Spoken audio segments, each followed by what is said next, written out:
Come on into the library. It's a place where I love to be. Look in a book, here's a story for you. Who makes stories when the day is through? Who makes stories when the day is through? Story makers, working through the night till the rising sun. Story makers, stories are fabulous, stories are fun. Byron Wordsworth. Jenny and Jackson, working through the night till the rising sun. Story makers, stories are fabulous, stories are fun. Come on, be a story maker.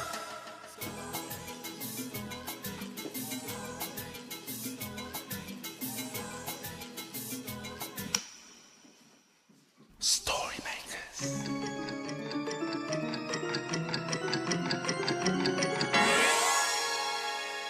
Story makers.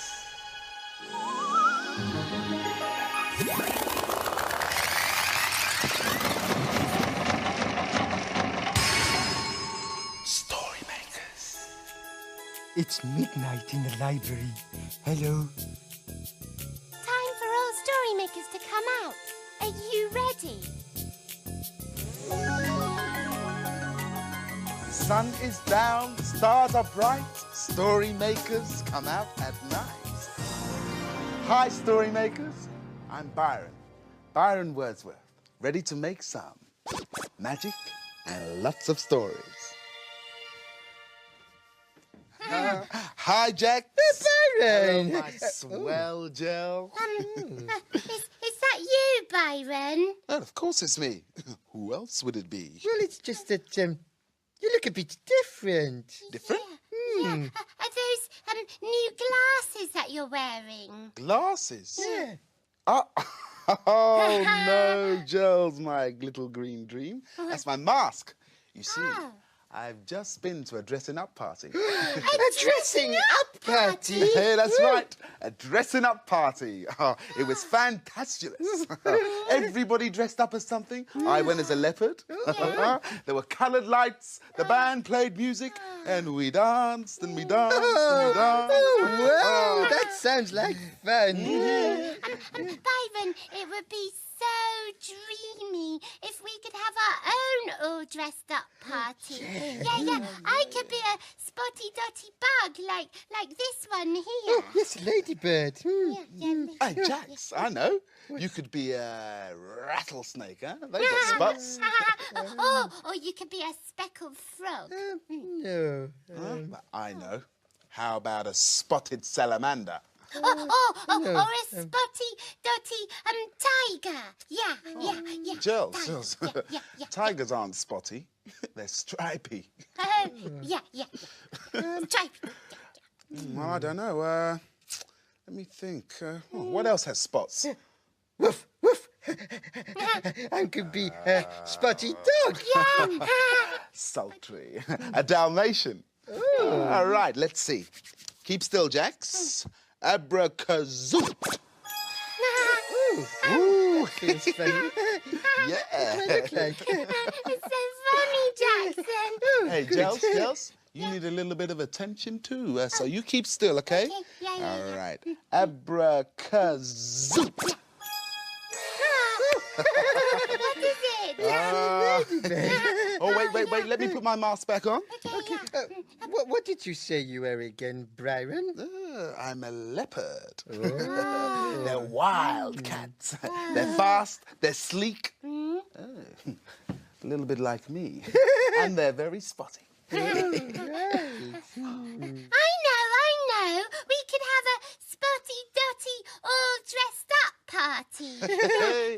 Cosmic. Let's party. Yeah.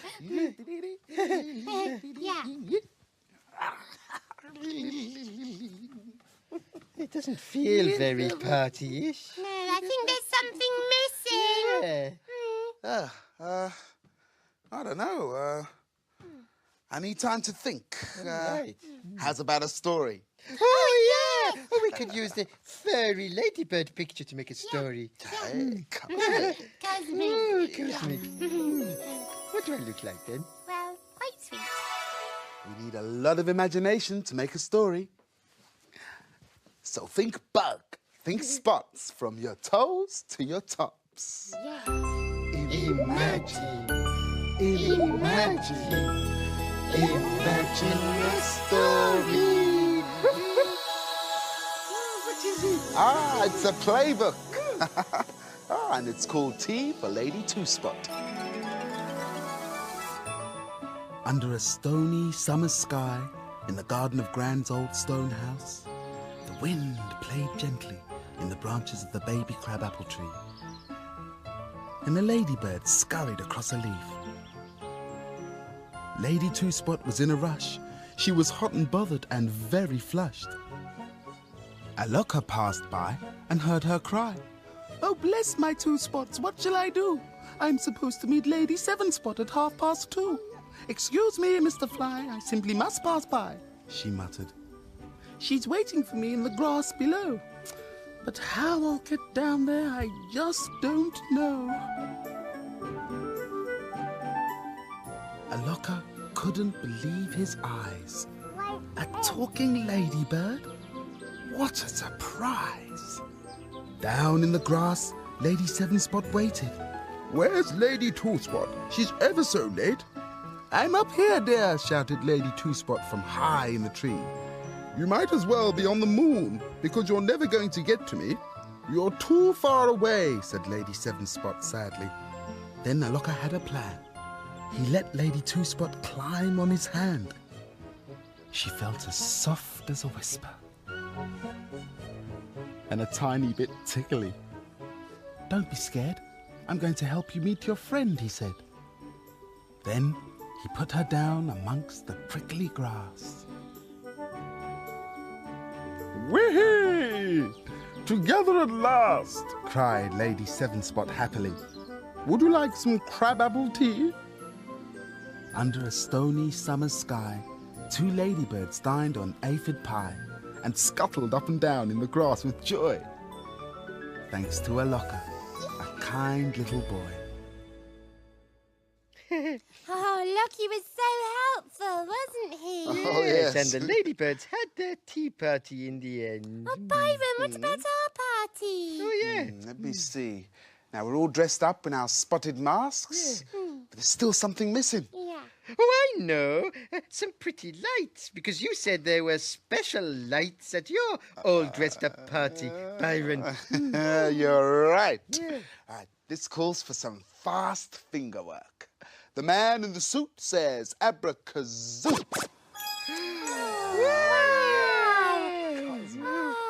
Little lights like Spotty Star. Byron, I love your light. Oh, swell, Did you Joe. bring the moon into the library? Not quite, Jax. That big silver ball up there is called a glitter ball.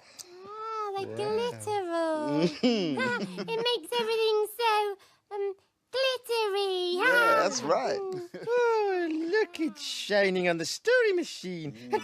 Some of the dots are going inside. I wonder what sort of story it will make. Yeah, maybe it'll make a Spotty Dotty story. Yeah. Oh, quick. We better use our imagination. Are you ready? Yeah. Imagine. Imagine. Imagine a story. Oh, here it comes. Oh, it's a Kevin the Spaceman story. Ooh, and it's called Spotty Planet. You were right, Jelly.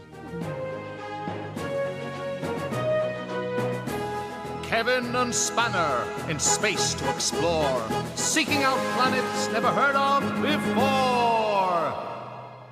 Ooh, moaned Kevin when he stepped out onto the spotty planet.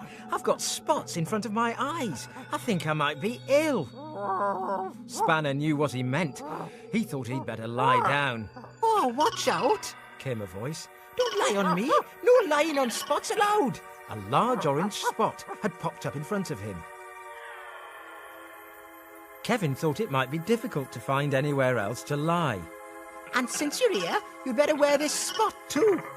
Suddenly, a yellow spot appeared on Spanner's space coat. "And this?" came another voice. It was a red spot this time. Spanner was upset. Kevin wasn't wearing any spots. "Oh, and he'd better have some too," exclaimed the red spot. Instantly, Kevin was wearing yellow and red spots. That's better. We like to make our visitors feel at home, said the spots. Thank you very much, said Kevin bravely. I'm Kevin, and this is my dog, Spanner. Welcome to the Spotty planet, said the spots. We like everything spotty. Yes, we do. Spots hit the spot. Chorused a large crowd of spots which had gathered around them. Now then, you must be hungry after your travels. Do you fancy a spot to eat? Spanner was very hungry. Oh, yes, please, said Kevin politely, if it's not too much trouble. Oh, no trouble, smiled the red spot. Follow us and mind where you step. Kevin and Spanner walked slowly, trying not to step on any spots. Spanner wondered if spots liked bones. Help yourself, said the red spot, pointing to some small spots shooting up from a big purple spot. Oh dear, said Kevin. Are you sure? Oh, don't worry, said the orange one. These are special spots which we grow as our food. Green spots are vegetable and the brown spots are chocolate. Spanner sighed. No bones. Oh well, chocolate was the next best thing. He munched hungrily on some brown spots. Kevin tried a green one. It was yummy. Oh, and the white ones are bone-flavoured, added the red spot. Spanner was surprised. He hadn't noticed the white ones. He tried one. They were delicious. Steady on, Spanner, said Kevin. You'll burst. Oh no! Chorused the crowd of spots. No bursting allowed! At last, Spanner was full. He wasn't sure if he could walk to the rocket. Never mind, Spanner, said Kevin. We'll go slowly. Kevin and Spanner waved goodbye to their new friends. Be careful not to step on any spots, they shouted. We will, answered Kevin. Thank you, agreed Spanner. Maybe spots were not such a bad thing after all.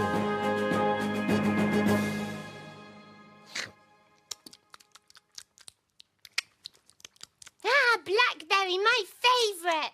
Scuffy Tuffy, Scuffy Tuffy. What are you two up to? We're eating dots like Kevin and Spanner did. Yeah, they're very tasty. Try one, Byron. Oh, okay. Rhubarb crumble and custard. Wow, that was a good one. Now we need the final ingredient to make our party perfect. Oh, what's that, Byron? Jax, my man, music. Oh, right. Abracazoo. Oh, Byron, no, that's not music. No, that's just dots. Jelly, jelly. Each one of these dots represents a musical note. And when you put them all together, they make a song. Oh. Watch. Let's have a party, a spotty party. Twirling round and round we go. Let's have a party, let's have a party. Spots and dots from head to toe. Oh, Byron, that music is perfect for our party. Yes. Let's have a party, a spotty party. Twirling round and round we go. Let's have a party, let's have a party. Spots and dots from head to toe. Oh, well, now we know the tune. We don't need the music. Oh, we could make a story with it, Byron. Spot on, Jack. Spot on. Now we're going to need lots of imagination. Are you ready? Imagine. Imagine a story. It's a blue cow story. Blue cow, moo cow. And it's called Blue Cow Learns to Sing.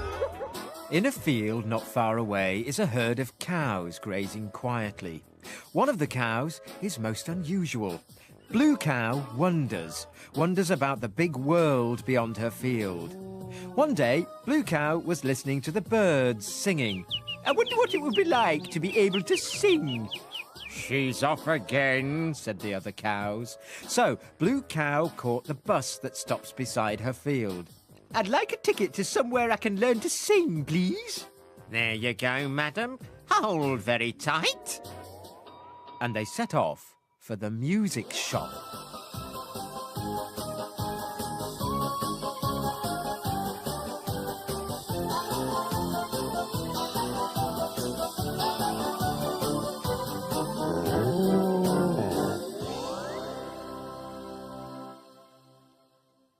And then they arrived.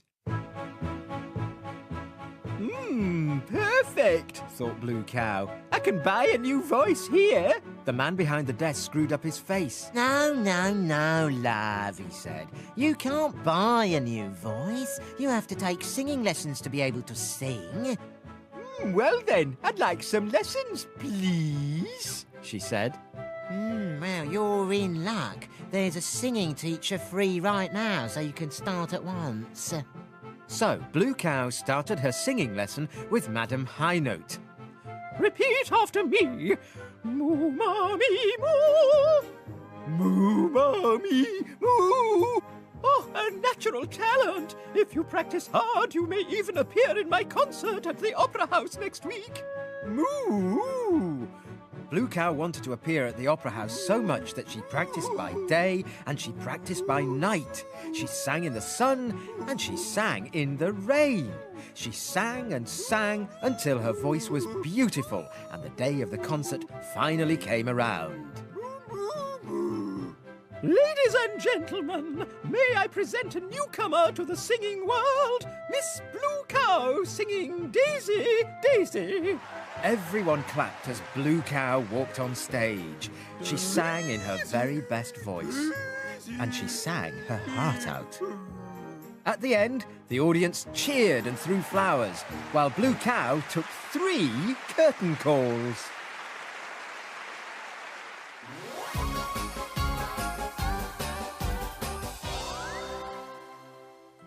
You'll never guess where I've been. Where have you been? I've been to a concert and sung a solo. Everyone knows cows can't sing solos. But we know they can. Don't we? Moo! You know, I love Blue Cow. Oh, yes, so do I. Hey, my 2 furry friends. Byron. That's enough moo-ma-ming. It's time to party. Yes. Are you ready? Yes. Are you steady? Yes. Let's have a party, a Spotty party. Twirling round and round we go. Let's have a party, let's have a party. Spots and dots from head to toe. Oh, hey. That light there's not a party light. Come on, Jax, quick, Joe. It's nearly morning. We better skedaddle. I wish it was night all day. And I love the spotty lights, Byron. And I like the masks. Yeah. But it's good that our party has finished because the children will be here soon. You're right. Dawn is upon us. The morning is nigh. We've made our stories and we bid you goodbye.